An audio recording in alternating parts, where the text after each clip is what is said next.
America, Britain, Australia और बाकी European देशों ने एक प्रस्ताव लाया है जिस पे वो हर एक देश के प्रेसिडेंट या प्राइम मिनिस्टर के दस्तखत लेने की कोशिश कर रहे ताकि पुतिन को रोका जा सके। और आप तो जानते ही हैं कि जब भी बात रूस या पुतिन की हो तो सारी दुनिया की नजरें भारत की ओर टिकी रहती है, क्योंकि भारत का एक फैसला रूस की किस्मत भी बदल सकता है और रूस को मुश्किल में भी डाल सकता है। यही कारण है कि ये जो प्रस्ताव अमेरिका और उसके सहयोगी देशों ने लाया है उस पर उन्हें भारत के भी सिग्नेचर चाहिए, वो भी हर हाल में, ताकि पुतिन को चारों ओर से घेरा जा सके। तो ऐसा भी क्या प्रस्ताव इन गोरे देशों ने बनाया है जिस पर उन्हें भारत के सिग्नेचर चाहिए, जानेंगे आज की इस वीडियो में, इसलिए वीडियो पूरी जरूर देखें। देखिए आपके सामने न्यूयॉर्क टाइम्स का आर्टिकल है जिसमें बताया जा रहा है कि अमेरिका, ब्रिटेन, ऑस्ट्रेलिया और बाकी यूरोपीय देशों ने पुतिन की विदेशी यात्राओं पर प्रभावी रूप से प्रतिबंध लगाने का प्रस्ताव तैयार किया है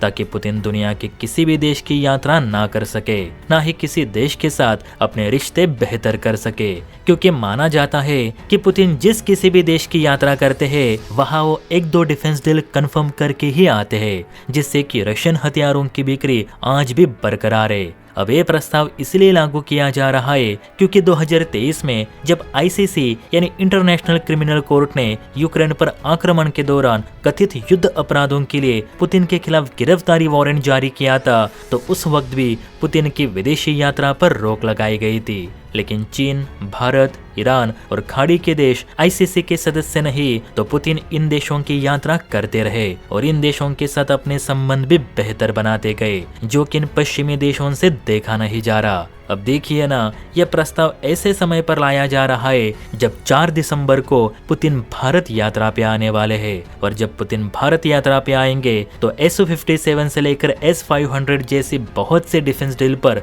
मुहर लग सकती है, जो कि अमेरिका कभी होने नहीं देना चाहता।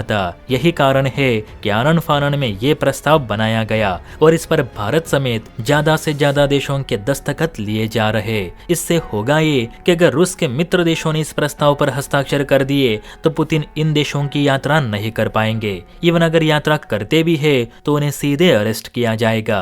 अब बाहरी देशों की यात्रा नहीं तो दूसरे देशों के साथ बातचीत कम होगी, बातचीत नहीं होगी तो डिप्लोमेटिक रिश्ते अच्छे नहीं होंगे, और अगर किसी देश के साथ रिश्ते ही बेहतर नहीं तो डिफेंस डील्स का सवाल ही नहीं आता। यानी अमेरिका और यूरोपीय देश इस प्रस्ताव के जरिए पुतिन को दुनिया से अलग थलग करने की कोशिश कर रहे हैं। हालांकि भारत ने साफ कह दिया है कि 4 दिसंबर को पुतिन भारत जरूर आएंगे और उनकी मेजबानी में भारत किसी भी तरह की कोई कमी नहीं रखेगा। इवन उनकी सुरक्षा की जिम्मेदारी भी भारत पर है। ऐसे में किसी भी बाहरी एजेंसी का हस्तक्षेप भारत बर्दाश्त नहीं करेगा। और रही बात इस प्रस्ताव की, तो भारत ऐसे प्रस्तावों पर कभी अपने दस्तखत नहीं करेगा जो भारत रूस के दोस्ती में दरार पैदा करे, बल्कि ये कोई प्रस्ताव नहीं तो भारत को रशिया से दूर रखने की योजना है, ताकि भारत रूस कोई ऐसा हथियार या प्रोडक्ट न बना दे जो यूरोप या अमेरिका की मार्केट खा जाए। वैसे भी भारत यूरोप या नाटो का सदस्य नहीं जो उनकी हाँ में हाँ कह दे। भारत अपने अतिथियों का आदर सत्कार करने के लिए समर्थ है, सो भारत इस प्रस्ताव पर सिग्नेचर नहीं करेगा। जय हिंद।